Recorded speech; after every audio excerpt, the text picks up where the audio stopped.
안녕하십니까. 6월 19일 낮 김경국TV 시작하겠습니다. 조갑제가 최근 국민의힘 장동혁 대표를 가리켜 IQ가 범고래만도 못하다 이렇게 비난했는데, 자유대한원로회의 상임대표로 활동하고 있는 이동복 전 의원이 조갑제는 노망의 경지를 넘어서 실성에 이른 것이 아니냐라고 시원하게 폭격했습니다.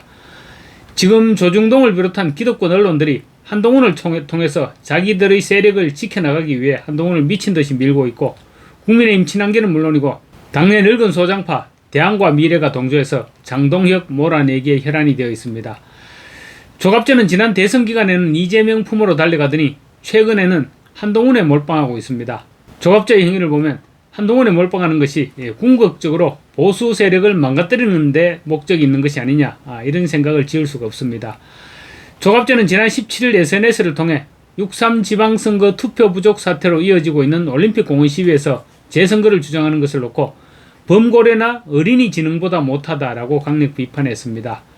조갑제는 1945년도 출생입니다. 일본에서 태어났죠. 이미 80이 넘은 나이입니다. 그 나이에 2030 청년들의 부정선거 재선거 주장을 범고래나 어린이 지능보다 못하다고 비판하고 있는 것입니다. 한때 보수 농객으로 불리면서 필명을 떨치기도 했지만 지금 그의 글들은 온통 비틀어지고 왜곡돼서 시궁창 냄새가 나고 있습니다. 무엇이 조갑제를 이렇게 만들었는지 모르겠지만 2030 청년들에게까지 막말을 서슴지 않는 추태를 부리고 있는 것입니다. 조갑제는 IQ가 60 정도만 되어도 부정선거는 거짓선동이고 전국 재선거는 실현 불가능임을 알 수 있다라고 말했습니다. 그게 조갑제와 청년들의 차이점이기도 합니다. 안 되는 것도 희망을 위해서는 밀어붙이는 것이 청년들입니다. 조갑제는 국민의힘 의원들은 어떻게 범고래나 어린이 지능보다 못한 장동혁의 바보짓을 노예처럼 따라가며 부정선거 전국 재선거를 외치냐며, 지방선거에서 국민들이 장동혁 거구 당권파를 심판해 주었는데도 이들을 제명할 용기가 안 생기나 라면서 국민의힘 의원들도 함께 직격했습니다. 지방선거에서 국민들이 누구를 심판했다는 말입니까? 장동혁 대표 체제는 15대 1의 예상을 뚫고 12대 4로 선방했습니다.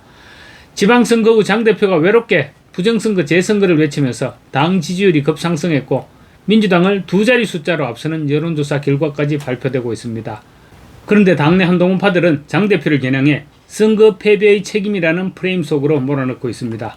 조갑제는 범고래는 장동혁보다 월등하게 도덕성을 갖는 분야가 있다면서 장동혁은 전륜했다는 등 거짓말을 밥 먹듯 하는데 들통이 나도 절대로 사과하거나 얼굴을 붉히지 않지만 범고래는 절대로 거짓말을 하지 않는다라고 비꼬기도 했습니다. 그러면서 범고래는 자신보다 우월한 존재의 예의를 갖춘다는 점에서 장동혁보다 낫다. 장동혁은 지능, 교양 등 자신의 실력보다 우월한 존재에 대하여 특히 시기 질투심이 강해 보인다라고 저격했습니다. 어린아이들처럼 저런 인신공격을 하는 조갑제를 보면 장동혁에게 공격할 거리가 없긴 없구나, 그런 생각도 듭니다만, 그래도 한때 보수 농객이라고 불렸던 조갑제의 글치고는 유치하기 짝이 없는 그런 글이 아닐 수 없습니다.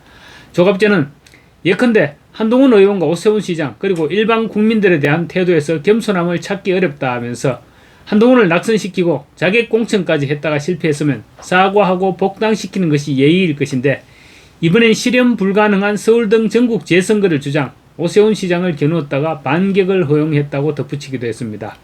왜 장동혁 체제를 비난하고 있는지 속내를 그대로 드러낸 부분입니다. 조갑제는 앞서 15일에는 이재명의 공소 취소를 막기 위해서는 한동훈의 힘이 필요하다고도 주장했습니다. 비상계엄의 그날 밤 국회 본회의장으로 달려가서 이재명과 제일 먼저 손잡았던 사람이 보수정당 대표였던 한동훈입니다. 그런데 이재명의 공소 취소를 막기 위해서 한동훈을 다시 불러들여야 한다는 논리가 과연 맞는 것일까요? 이미 한물간 조갑제의 논리를 일일이 반박할 필요도 없고 그럴 이유도 없지만 한심해서 하는 말입니다. 조갑제는 공소 취소 반대 여론이 높지만 의석수로는 국민의힘이 절대적으로 열세라고 지적하고는 국민의힘이 결단을 내려서 한동훈에게 당을 바쳐야 한다고 주장하고 있는 것입니다. 조갑제는 국민의힘은 지금 장동혁 대표가 버티고 있는 바람에 어떤 전략도 세우지 못하고 있다. 이제 당원들과 의원들이 결단을 해야 한다. 다가오는 공소 취소 결전에서 누구를 지휘관으로 삼겠느냐, 한동훈을 지휘자로 선택을 하겠느냐, 아니면 장동혁을 지휘관으로 삼겠느냐, 선택을 해야 한다라고도 말했습니다. 국민의힘 당원들은 이미 진작에 장동혁으로 선택을 마친 상태입니다. 그러면서 또 이재명 정권이 가장 두려워하는 인물이 한동훈이라고도 말했습니다. 과연 그럴까요? 한동훈은 지금이라도 단계 사건을 덜쳐내면 끝장이 나는 약점을 가졌습니다. 이재명이 대북 송금이라는 약점 때문에 북한에 끌려다니듯이 한동훈은 단계 약점 때문에 결국 민주당에 끌려다니지 않는다고 누가 장담할 수 있겠습니까? 이런 조갑제에게 이동복 상임대표가 직격탄을 날린 것입니다. 이 상임대표는 조갑제가 국민의힘 장동혁 대표를 가리켜 IQ가 범고래만도 못하다고 흠구하는데 열을 올리고 있다. 조갑제의 옛 친구로서 참다 못해 한마디 해야 하겠다. 내가 보기에는 장동혁이 아니라 조갑제의 IQ야말로 범고래만도 못한 것은 고사하고 지렁이의 그것만도 못한 지경에 이른 것 같다라고 직격했습니다. 이상임 대표는 이어서 아니 그보다도 이제는 노망을 지나서 실성의 지경에 이른 것이 아닌가 싶다. 예북하면 그가 쓰는 글마다 달리는 댓글의 90%는 그대로 이제는 글을 그만 쓰라는 충고로 채워지겠는가라고 덧붙였습니다. 그러면서 그래도 그를 보수 전사로 착각했던 때가 아쉽고 안타까워서 하는 충고의 댓글들이다. 이제 그는 앉을 자리와 누울 자리를 골라야 하는 연배가 이미 지나지 않았는가 싶다.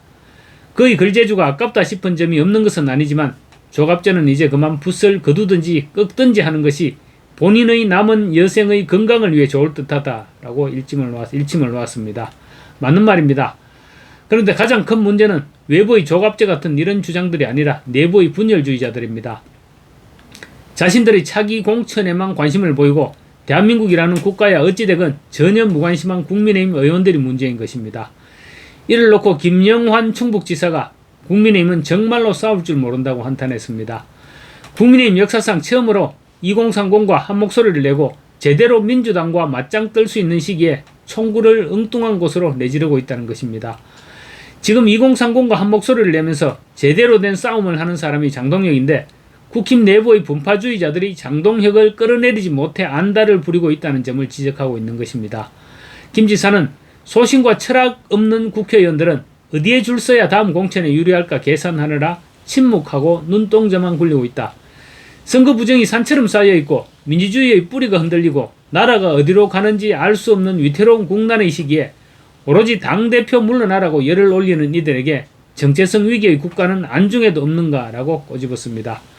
김 지사는 이어서 제대로 싸우는 사람들을 늘 컷오프시키는 당이어서 그런가 사람들이 말하는 대로 가진 게 많아서 있는 것마저 잃을까 싸우지 못한다는 말인가.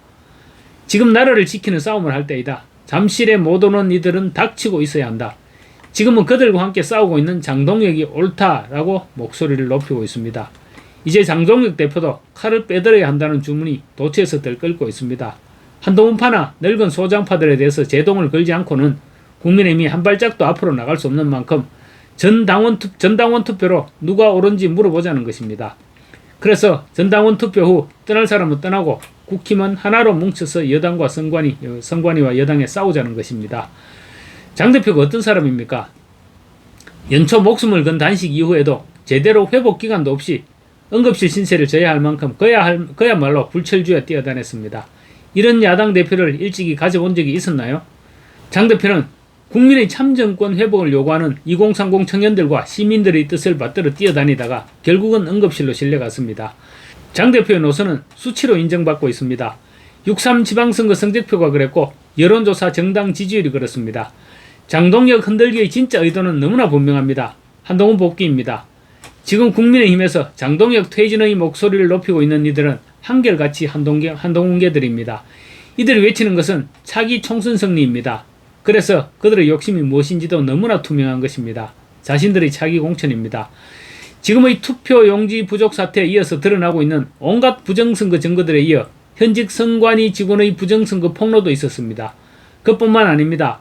선관위 직원들의 해외 출장에 민주당 당직자들까지 동행했음이 드러났습니다. 이것이 무엇을 의미하겠습니까? 이 정도 상황이면 당력을 총집중하여 여당을 몰아쳐야 할 시점인데 이것들은 한동훈 복당에 더 무게를 두고 있는 것입니다. 한동훈 복당의 최대 걸림돌인 장동혁을 어떻게든 치워버리겠다는 것인데 그리 뜻대로 되지는 않을 것입니다. 공정선거를 되살리지 못하면 민주주의의 미래는 꿈도 꾸지 못할 것입니다. 정치권에는 희망이 없습니다. 그래서 들고 일어난 대중들에게 희망을 걸어야 합니다. 그런데 대중과 함께 싸우겠다는 장동혁을 드러내겠다고 합니다. 도대체 투쟁하지 않고 뭘 얻겠다는 것입니까? 한 가지만 물어보겠습니다. 국민의힘 의원들 가운데 당권을 준다면 장동혁 대표만큼 가열차게 대여투쟁에 나설 사람이 과연 있다고 생각하십니까? 여러분은 어떻게 보십니까? 마치겠습니다. 감사합니다.